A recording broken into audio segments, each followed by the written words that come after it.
दोस्तों नमस्ते। एक छोटी सी कथा बताकर मैं आज के विषय का प्रारंभ कर रहा हूं। कथा यह है कि एक बड़ा जाड़ा मोटा सा बच्चा अपने एक दुबले पतले दोस्त के साथ जंगल में घूमने जाता है। वो घूमते घूमते एक कुएं के करीब आ जाते हैं और दीवार टूटने के कारण उस कुएं को कोई भी रक्षा करने वाली चीज नहीं होती है। पता नहीं चलता है कि गहरा कुआं है। मोटे और बड़े बच्चे का पैर फिसल जाता है और वो कुएं में गिर जाता है और कुएं के अंदर से वो पुकारने लगता है कि बचाओ बचाओ।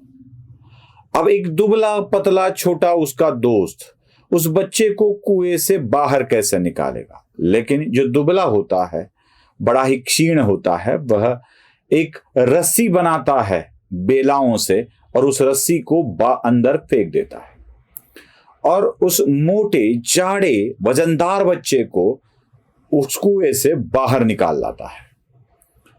अब ये दोनों हंसी खुशी गांव में चले आते हैं और मोटा बच्चा अपने ऊपर जो बीती थी वो सारे गांव को बता देता है। कहता है कि इसने मुझे बचा लिया। अब सारा गांव यही एक सवाल पूछता है कि इतना मोटा, इसका इतना भारी वजन उस बच्चे ने कैसे सहा होगा, कैसे खींचा होगा। सबको आश्चर्य होता है और तब गांव वाले उस पतले से बच्चे को पूछते हैं, तूने ये किया कैसे? तो ये जो बच्चा है वो बोल देता है कि मैंने ये इसलिए किया कि वहां पर ये मैं नहीं कर सकता ऐसा बोलने वाला कोई नहीं था, इसलिए मैं मोटे बच्चे को भी, अपने से भी ज्यादा वजन वाले बच्चे को भी, अपने दोस्त को बचा पाया। और मेरे अंदर एक इच्छा थी कि मैं अपने दोस्त को बचा लूं। आई बात समझ में? अगर आपके मन में अपने दोस्त को बचाने की हिम्मत है, इच्छा है, तो आप उसे बचा सकते हो। और दूसरी बात, वहां पर आप ये कर नहीं सकते ऐसा बोलने वाला कोई नहीं होना चाहिए। लेकिन आज देश की राजनीति में इससे बिल्कुल विपरीत हो रहा है। हुआ ऐसे है कि दुबले पतले कुपोषित बच्चे को बचाने की हिम्मत सशक्त बच्चे में भी आज नहीं है, क्योंकि बचाने की इच्छा, मानसिकता भी उसके मन में नहीं बची है। एक तो यह बात है और दूसरी बात यह है कि वह बचा सकता है ऐसा दुनिया को क्या, उसको खुद को भी नहीं लगता है कि मैं इसे बचा पाऊंगा। अब यह बच्चा गिरा हुआ कौन सा है और कौन खींचने वाला है, यह जरा समझ कर लेना आवश्यक है। दोस्तों, कांग्रेस नाम का एक बच्चा गहरे कुएं में गिर गया है और वह गहरा कुआं पराजय का है। पराजय की मानसिकता के गहरे कुएं में गिरा हुआ कांग्रेस नाम का एक कुपोषित बच्चा, क्योंकि कुपोषित ही कहा जा सकता है ना उसे, कहां पोषण हुआ कांग्रेस का?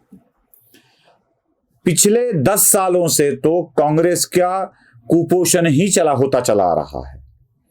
ना कोई राज्य बचा पा रहे हैं, ना अपने नेताओं को बचा पा रहे हैं, किसी को भी बचा नहीं पा रहे हैं। जीर्ण शीर्ण सा कुपोषित बच्चा। जिन्होंने कांग्रेस को छोड़ा है वह भी कांग्रेस के बारे में गलत बोलते हैं। मतलब शरद पवार ने भी कह दिया कि अब कांग्रेस में बचा क्या है, वीरान हवेली बन गए हैं। ममता बनर्जी ने कह दिया कि अब कांग्रेस में बचा कितना है, चलो मैं आपको जो देती हूं वह स्वीकार कर लो।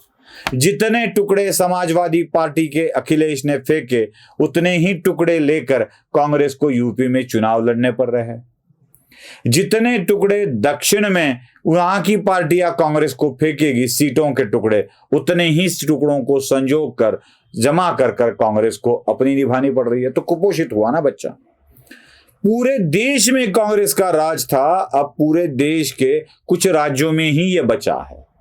बचे कुछ राज्य जो बीजेपी ने छीन लिए, उससे भी कुछ अन्य पार्टियों ने भी कांग्रेस से छीन लिए। आज तक आंध्र प्रदेश में कांग्रेस सत्ता में नहीं आ पा रही है, तमिलनाडु में नहीं आ पा रही है, केरल में क्या हाल हो रहे हैं यह भी आप देख रहे हैं। कर्नाटक, तेलंगाना और अन्य छोटे छोटे हिमाचल जैसे राज्यों को लेकर कांग्रेस अपने आप को संभालने की कोशिश कर रही है। यह कुपोषण से बहुत खराब हुआ बच्चा पराजय के कुएं में गिर चुका है और उसे निकालने का काम कांग्रेस को कुपोषण में डालकर हट्टे कट्टे बने राहुल गांधी के हाथ में आ गया है। अब गांधी परिवार का तो क्या है, बल्ले बल्ले है उनकी, बहुत सारा कमा लिया है, बहुत सारे मामलों में उनके हाथ नजर आते हैं, सांपत्तिक स्थिति भी अच्छी है, दुनिया के सामने बोलते हैं मेरा कोई घर नहीं है, लेकिन प्रॉपर्टी इतनी होती है कि उसकी गणना करना भी कठिन हो जाता है। अब कांग्रेस को बचाना है तो राहुल गांधी के मन में वह इच्छा होनी चाहिए कि मैं कांग्रेस को बचाने चला हूं। उसके लिए अपने अंदर जीत का जज्बा चाहिए। क्या वो राहुल गांधी के अंदर है? बिल्कुल नहीं है। देखिए, राहुल गांधी और उनके साथ जो जमावड़ा बन चुका है पार्टियों का, आम आदमी पार्टी केजरीवाल वाली और शरद पवार वाली एनसीपी शरद पवार, उबाठा शिवसेना या ममता बनर्जी या अखिलेश, इन सब का मकसद क्या है? देखिए, खुद को जिताना इनका मकसद नहीं है। ये कहते हैं क्या कभी, हमें जीत कराना है, समाजवादी पार्टी को उत्तर प्रदेश में नंबर 1 की पार्टी बनाना है। क्या शरद पवार कहते हैं कभी कि एनसीपी को मुझे नंबर 1 वाली? वो तो अपने पूरी जिंदगी में अपनी पार्टी को नंबर 1 नहीं बना पाए, अपना मुख्यमंत्री तक नहीं बना पाए। वो क्या अपनी पार्टी को नंबर 1 करने का या जिताने का जज्बा रखेंगे? कभी उद्धव बाला साहब ठाकरे को देखा ऐसा कहते हुए कि हम जीत कराएंगे, शिवसेना जीत कराएगी? न केजरीवाल, न ममता, न अखिलेश, न लालू, न कोई और, किसी एक में भी अपनी पार्टी को जिताने का जज्बा, इच्छा, मानसिकता नहीं है। है क्या? हम मोदी को परास्त करेंगे। ये सब इकट्ठा क्यों हुए हैं? एक ही बात सबके मन में है, हम मोदी को परास्त करेंगे, मोदी को हराएंगे, भारतीय जनता पार्टी को हराएंगे। किसी एक को हराने के लिए आप एकत्रित हो रहे हो, अपनी जीत के लिए नहीं। जब आप अपने जीत की सोच ही नहीं रहे हो, तो जीतोगे कैसे? सारी कायनात जुट जाती है आप जिसे शिद्दत से चाहते हो उसको आपको मिलाने के लिए, लेकिन आप अपनी जीत को चाहते ही नहीं हो, आप उस दूसरे की हार को चाहते हो। मतलब राहुल गांधी क्या चाहते हैं?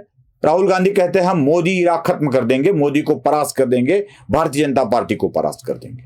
शरद पवार भी यही बात, आ जाओ, भिड़ जाओ, जुड़ जाओ। किस लिए जुड़ जाओ? हमें मोदी को परास्त करना है। मोदी को परास्त करने का मतलब क्या है? किसको जिताना है? क्या राहुल गांधी खुद की पार्टी को जिताना चाहते हैं? क्या शरद पवार अपनी पार्टी को नेशनल लेवल की सबसे बड़ी पार्टी बनाना चाहते हैं? नहीं होगा ना। ये मैं हमेशा एक उदाहरण देता हूं कि मेरे जेब में 25 पैसे या 10-10 पैसे के सिक्के हैं, जेब में क्या घर में पड़े हैं। एक बोरी भर के मतलब 10,000 सिक्के मेरे पास पड़े हैं 10 पैसे के। उसका मूल्य कितना होता है? उसका मूल्य 0 होता है। क्यों 0 होता है? क्योंकि 10 पैसे का मूल्य अब बचा ही नहीं है। तो 10 पैसे के कितने भी सिक्के जमा कर लो, उसका मूल्य नहीं होता है। मेरे पास 2000 की नोट है, 1000 की नोट है, और 2000, 1000 की नोट बहुत सारे हैं, लेकिन उसका मूल्य क्या है? उसका मूल्य 0 है, क्योंकि अब 2000 और 1000 वाली नोट करेंसी में है ही नहीं।